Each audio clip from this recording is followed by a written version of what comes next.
Section 2. You will hear a radio interview about an expedition across the Atura Mountains. First, you have some time to look at questions 11 to 15.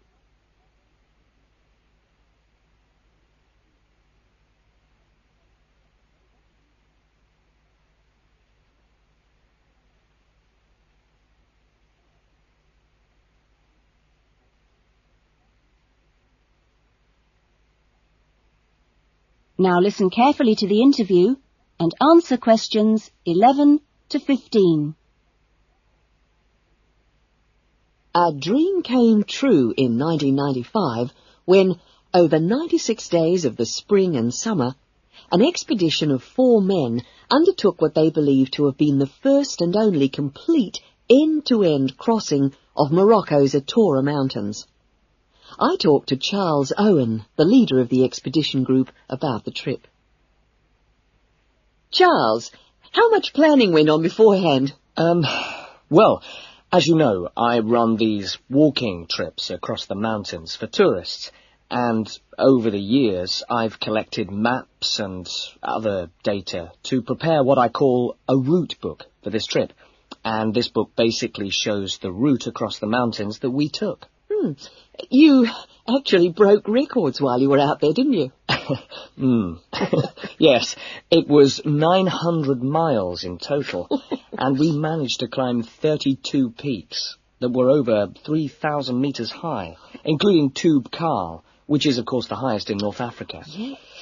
We weren't actually out to make a name for ourselves. It just happened, really. What was the weather like? Oh, it got us right from day one, and we were pretty taken aback, really, to find that it rained on quite a number of days. And so we were forced to start replanning our route almost from the outset. One of the obvious problems is the heavy snow which blocks the mountain passes, so you have to make considerable detours.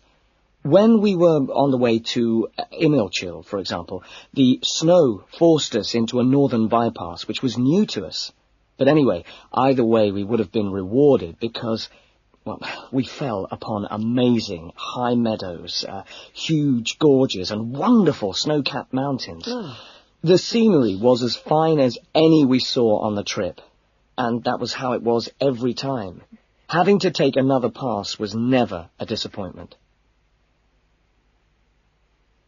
You now have some time to look at questions 16 to 20.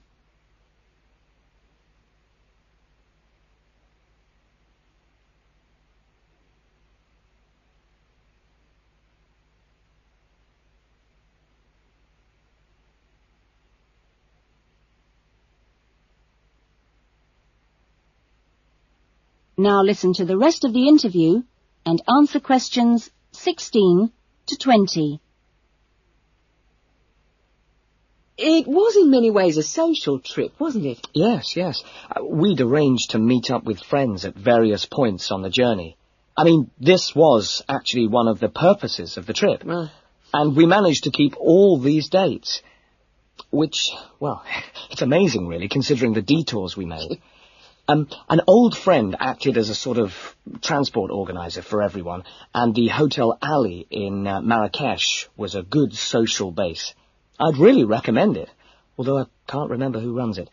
Anyway, groups of friends actually joined us for 3-week stints, and others just linked up with us. Some, whom we hadn't met before the trip at all, tagged on for short bursts, people from the area who just came along for the ride.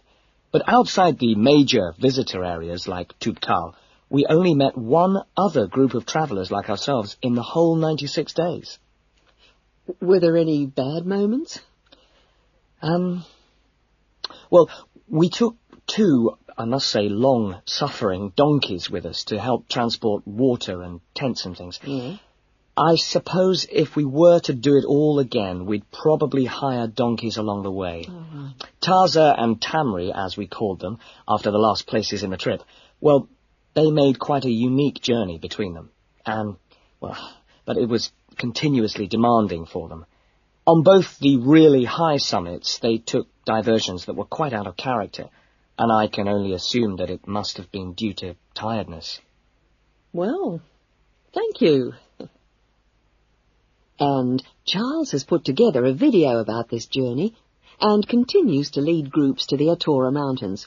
So if you want further information... That is the end of section 2. You will now have half a minute to check your answers.